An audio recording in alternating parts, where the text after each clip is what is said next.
a chegada de Jesus implica virar o mundo de ponta cabeça. E eu quero sugerir para você que se o seu encontro com Jesus não virou o seu mundo de ponta cabeça, não foi Jesus que você encontrou ou você não foi encontrado por ele.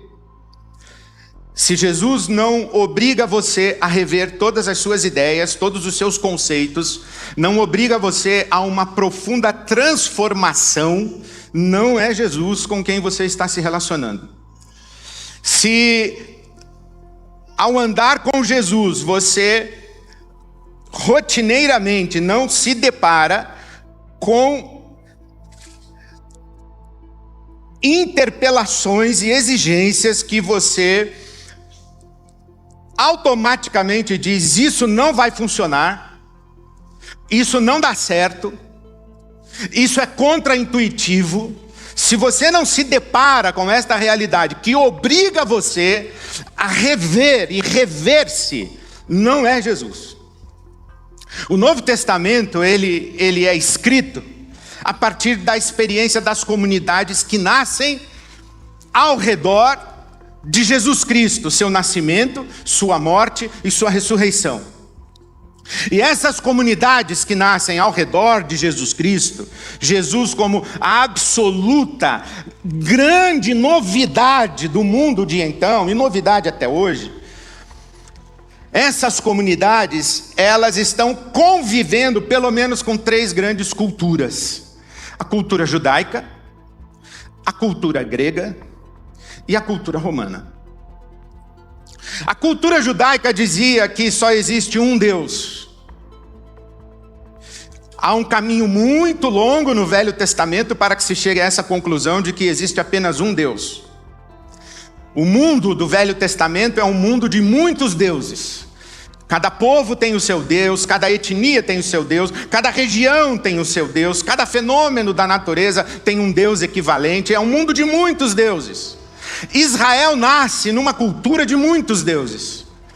Os historiadores e intérpretes do Velho Testamento discutem até hoje se os nomes atribuídos a Deus no Velho Testamento são nomes da mesma entidade ou são deuses diferentes do panteão de deuses com os quais Israel convivia.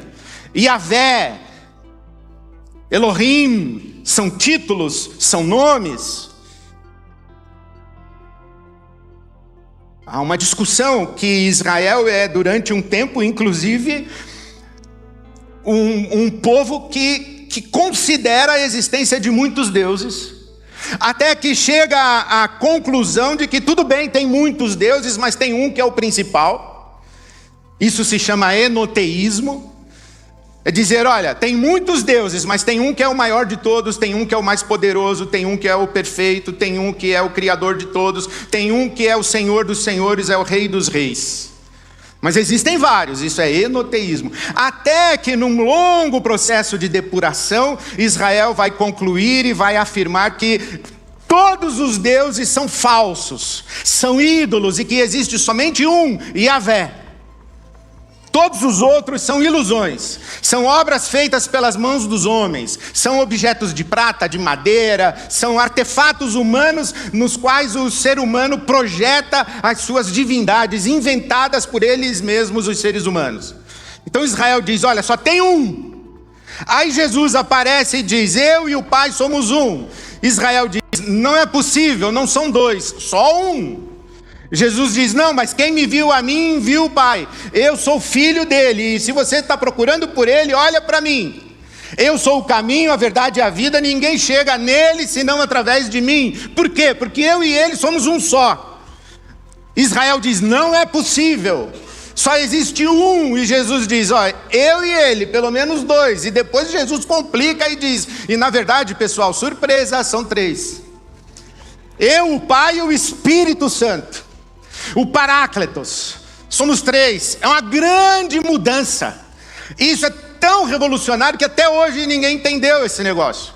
Nem o Renato Russo, que é inteligentíssimo, entendeu. Ele está até hoje querendo saber como um só Deus ao mesmo tempo é 3. Não é isso que a gente fala? São 3. São 3 pessoas em um único Deus. Jesus nos revela que Deus não é a solidão do uno. Deus é a comunhão eterna de três pessoas. E os judeus dizem, isso não é possível. Isso é blasfêmia.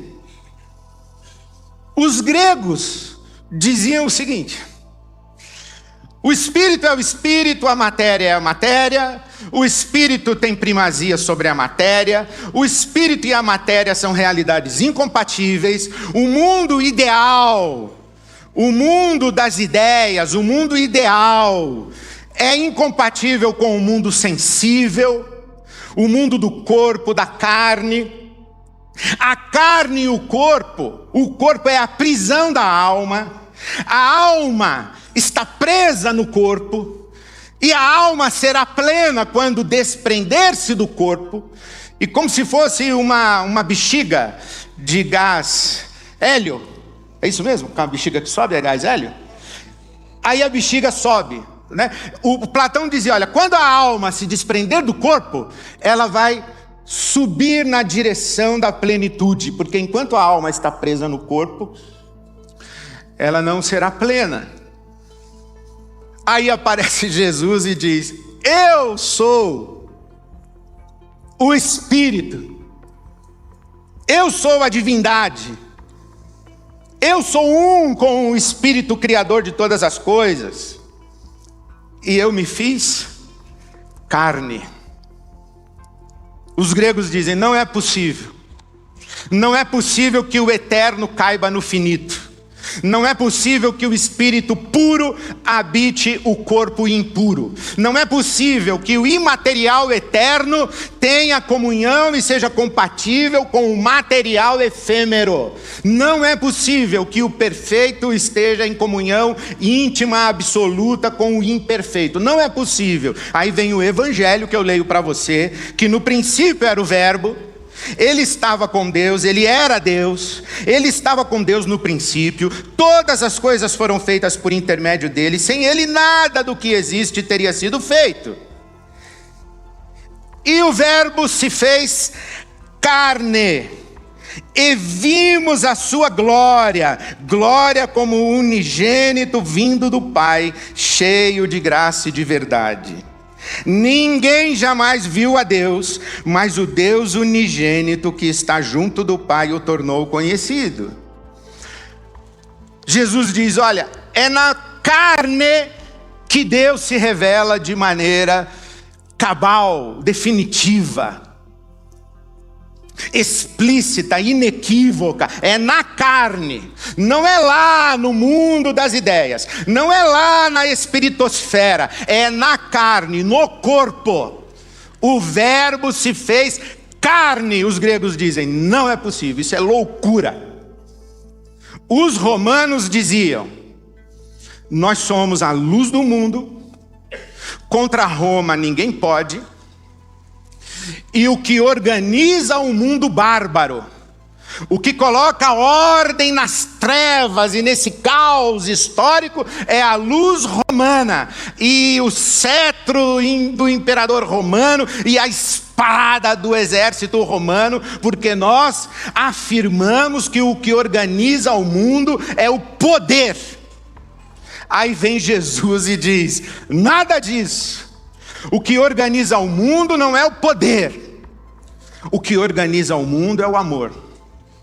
O que organiza o caos, o que põe ordem no caos, não é o poder.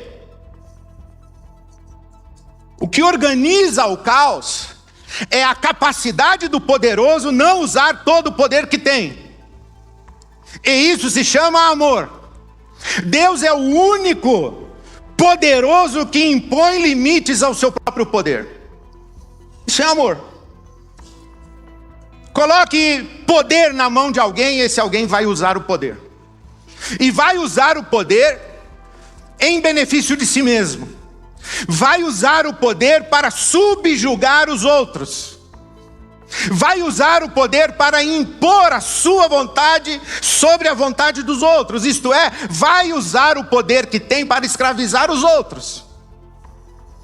E vem Jesus e diz o seguinte, não, eu e o Pai somos um, e você, Pilatos, não teria nenhum poder sobre mim se do céu não te fosse dado. E se eu quisesse, eu sopraria agora e você se dissolveria em pó. E se eu quisesse, eu convocaria os exércitos celestiais e te reduziria a nada. Mas eu não vim aqui para mostrar o meu poder, eu vim aqui para revelar o meu amor. Jesus vira o mundo de cabeça para baixo.